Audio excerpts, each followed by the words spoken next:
Welcome back.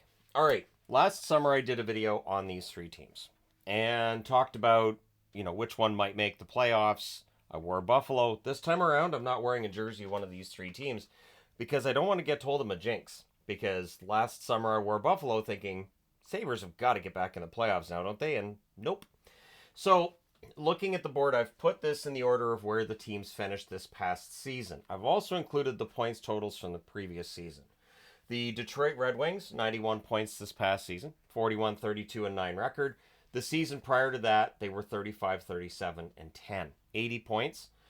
They last made the playoffs in 2016.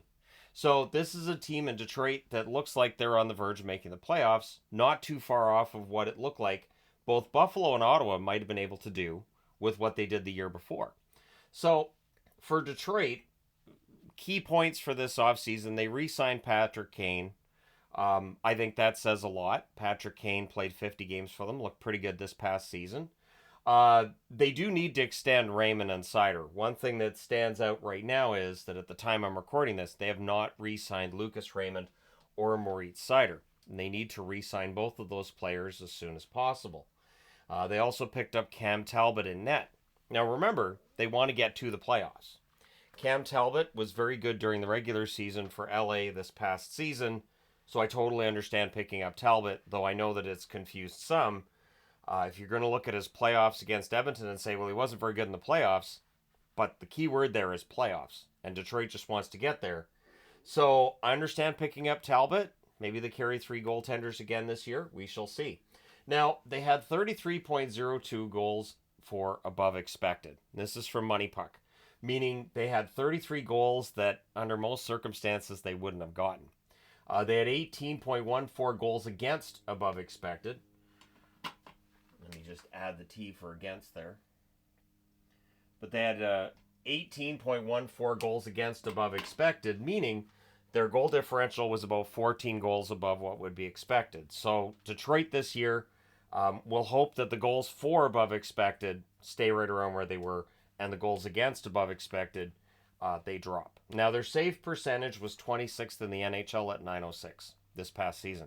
So, again, if Talbot gives them good goaltending during the regular season, that's key, right? Now, moving on from them for a second and remembering that Detroit last made the playoffs in 2016, Buffalo says 2016. I'll see that and raise you a 2011. They finished 39, 37, and 6 this past season, 84 points. Very disappointing season. After the year before, they were 42, 33, and 7 for 91 points. This is a Buffalo team that was expected to improve, and they didn't. But in the offseason, they've upgraded their bottom 6. They've definitely upgraded the speed of their bottom 6. And it looks like they're counting on a bounce back from their top 6. We'll see how it goes. Losing Skinner is one thing, but again, for the Buffalo Sabres, they were a team that had a ton of goals in 2022-2023. They just need to get back to being that team. The other thing that's key, too, is on the blue line, they have Bowen Byram, Rasmus Dahlin, and Owen Power. That is a ridiculous half of that blue line.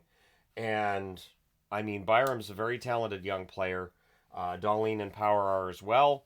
How long can you have a team with all 3 of these defensemen there? I don't know. Because, again, you're going to have pretty hefty contracts for all 3 guys at some point, you would think. And so it may not be in the best interest of them to keep all 3 for a very long time. But for right now, they've got all 3. And that should be a bonus to them. Because Byram definitely, it seemed, was more comfortable in Buffalo than he was in Colorado. At least I thought his play was better in Buffalo. And they're going to be counting on Luukkonen. Luukkonen's got to play as well throughout this upcoming season as he did in the second half of this past season.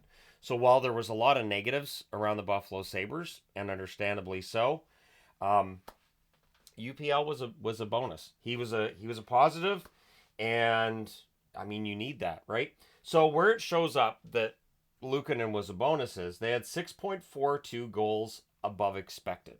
So they did score a little bit more than expected, meaning they didn't get as many chances as last year either. And their goals against above expected, the key thing is above expected, negative 22.85, meaning that 22.85 goals were saved that would have been expected to be scored. The 913 save percentage they put up as a team was 14th. Luukkonen gets them into that top half. So they need Luukkonen to play well throughout the season, and they need their defense to continue to grow together, and they need that bottom six being as refreshed as it is to show that, this is what the team needed, right? And to start getting those goal totals and points totals back up for guys like Tuck and Thompson, right? So there's a lot of things that have to bounce the right way for Buffalo, but I do think Buffalo is going to be in the mix this year. Finishing 7 points out of the playoffs as they did, they're not that far out. And it's the first time since they last made the playoffs where they've had back-to-back seasons of above 500. It's NHL 500, but hey, baby steps with Buffalo. And then we get to Ottawa. Ottawa's 37, 41, and 4 this past season, 78 points. The previous year, 39, 35, and 8, 86 points, and they faded down the stretch that season too. So they last made the playoffs in 2017. They got close in 2023, and then they fell back in 2023, 2024. So that fallback, Steve Staios has been looking to fix it, starting with adding Linus Ullmark in net, which could make a huge difference. I have a hard time stating, well, with a change with one goaltender that it's necessarily going to fix everything, but that's something that Ottawa's not necessarily banking on just Ullmark, but they feel like that's a huge step forward. I don't see any reason to deny that it's a huge step forward. Sure. Now, they also need Josh Norris to be healthy this season, and they need that full season from Pinto. Pinto was suspended for the first half of this past season, so they need a full season of Pinto. When Shane Pinto was in the lineup, it was a completely different team. When Josh Norris is healthy and in the lineup, it's a completely different team. So one thing that definitely hurt Ottawa this past season, other than just the goaltending, was not having their top crew on the ice for most of the season. They didn't have a chance to show the world what they could do because of injuries and, as I mentioned, suspension. Now, they've also added David Perron to the forward group. I see Perron at this point in his career more as a veteran, brought in for his leadership and his veteran abilities. I think the scoring is a bonus, but I don't think that's necessarily what they're counting on a lot there. So goals for above expected, 1.76. So they didn't have a lot of luck, is basically the way that looks. Like they did have a positive in goals for above expected, but it wasn't a lot. And then goals against above expected, a very not playoff like 26.33 goals against above expected. So they definitely had the worst numbers on the board of any of these three teams. Their .899 save percentage was 31st in the NHL this past season. So there's definitely some truth to the idea that if you fix the goaltending by bringing in Ullmark, if he can play anywhere near as well as in Ottawa as he did in Boston, you may very well have a playoff team with Ottawa. So I've got the mood magnet that I picked up down at Disneyland, and I've got sadness highlighted. But believe me, these fans would much rather have joy highlighted. So my guess, honestly, is that the joy would be with the Red Wings. That of the three teams on the board, the Wings probably the most likely to make the playoffs. But the problem with that is last year, Buffalo was the one that very nearly made the playoffs, had that 91-point season, just like Detroit, and then Buffalo fell back. Now, one thing with Detroit is there's a really good lineup there as long as Raymond and Seider are re-signed. That's a key thing. But it's still one of those things I look at and I think, well, I mean, Detroit should get into the playoffs in 2025, right?